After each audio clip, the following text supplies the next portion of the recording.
नमस्कार मित्रों।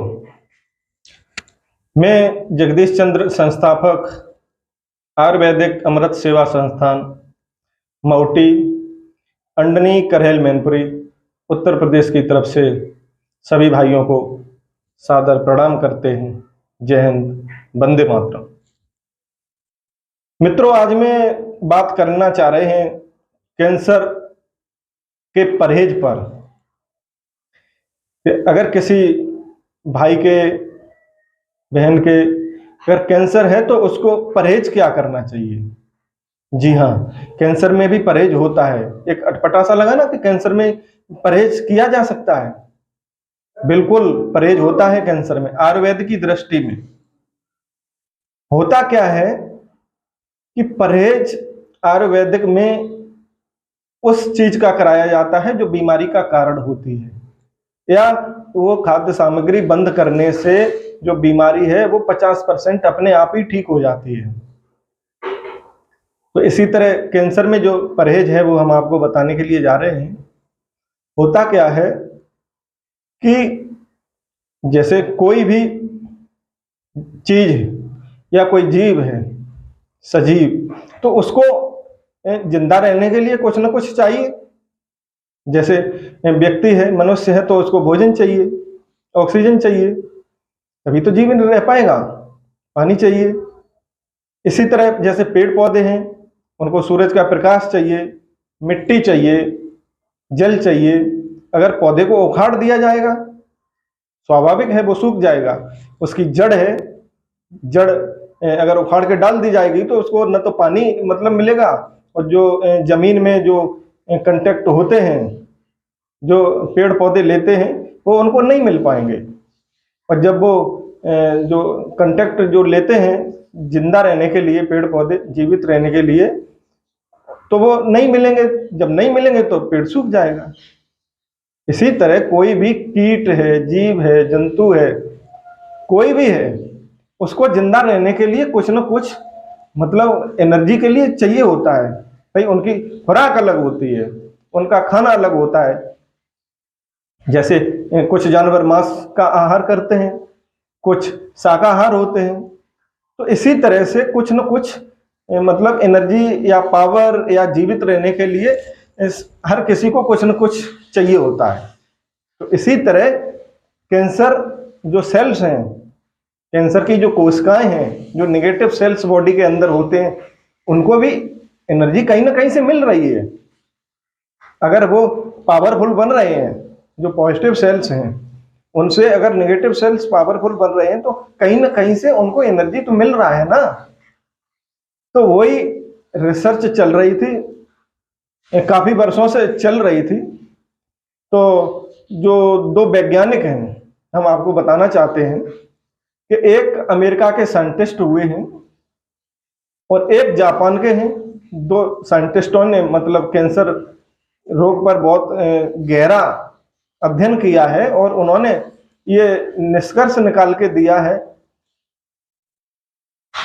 जो PD-1 और CTLA-4 की दो प्रोटीन हैं।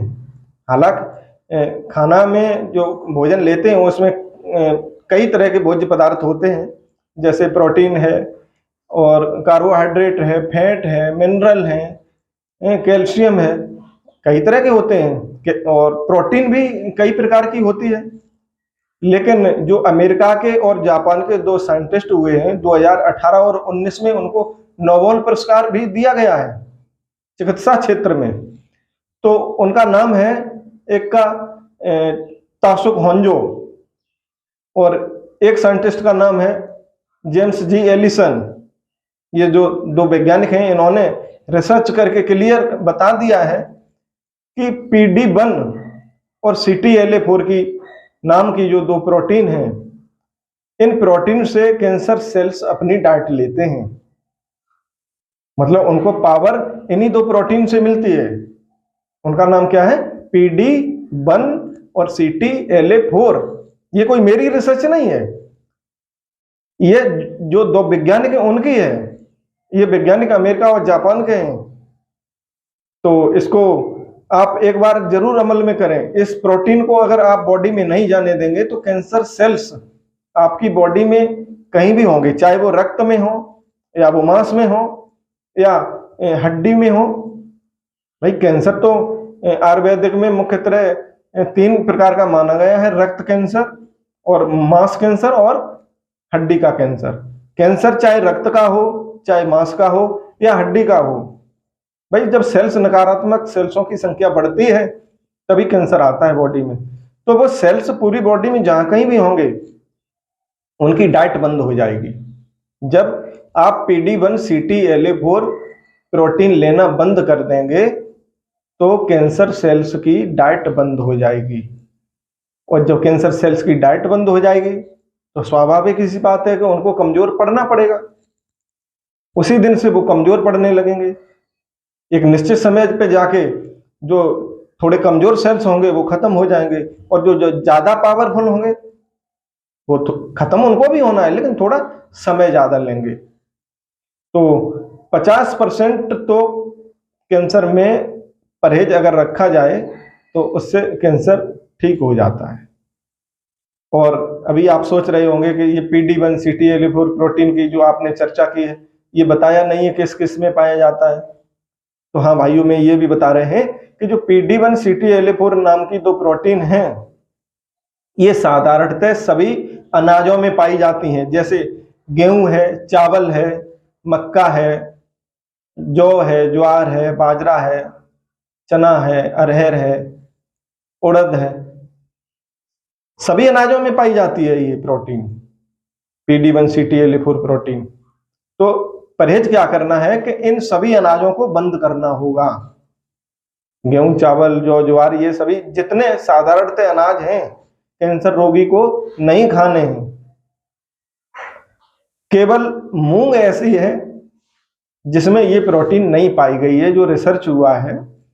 तो रिसर्च के आधार पर जो मूंग की रिसर्च हुई है उसमें PD1 CTLA4 प्रोटीन नहीं पाई गई है। तो आप मूंग का इस्तेमाल कर सकते हैं, आप मूंग की दाल खा सकते हैं, और मूंग के आटा की बनी हुई रोटी, अगर रोटी खानी है आपको तो मूंग के आटा की रोटी बनवाएं और उसको खाएं।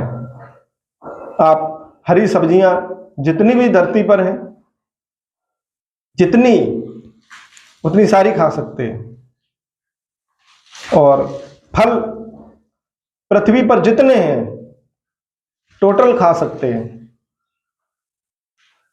देसी गाय का दूध, दही, घी ये पूरा खा सकते हैं।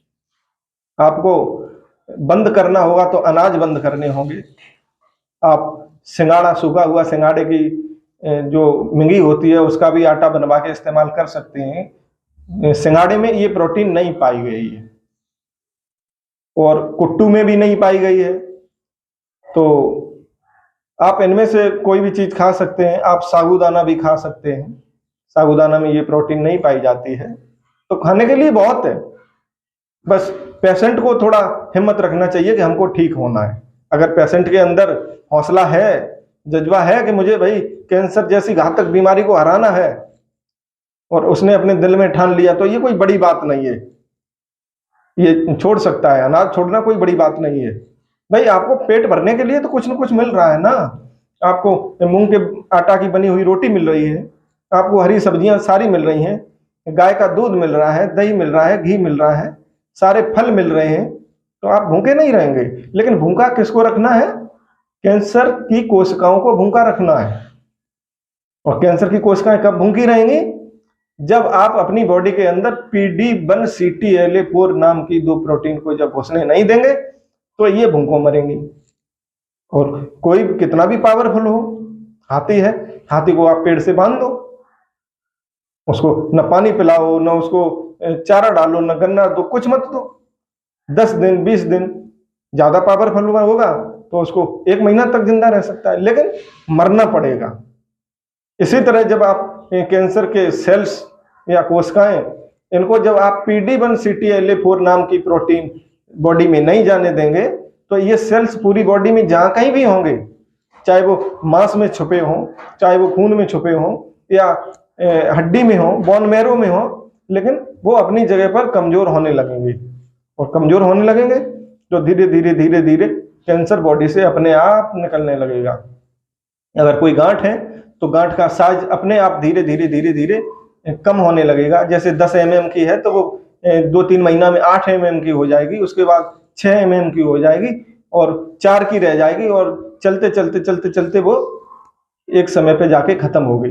लेकिन अकेले परहेज से काम नहीं चलेगा कि अकेला ये मतलब PD1 CTLA4 प्रोटीन बंद कर दी तो इससे मतलब कैंसर ठीक हो जाएगा। हाँ, इसमें 50% आराम आपको जरूर मिलेगा, लेकिन इसके साथ में कुछ आयुर्वेदिक औषधियां भी चलाई जाती हैं, तो उनके बारे में भी हम आपको जानकारी देते रहेंगे। कुछ हरे जूस भी चलाए जाते हैं, वो अलग मैटर है।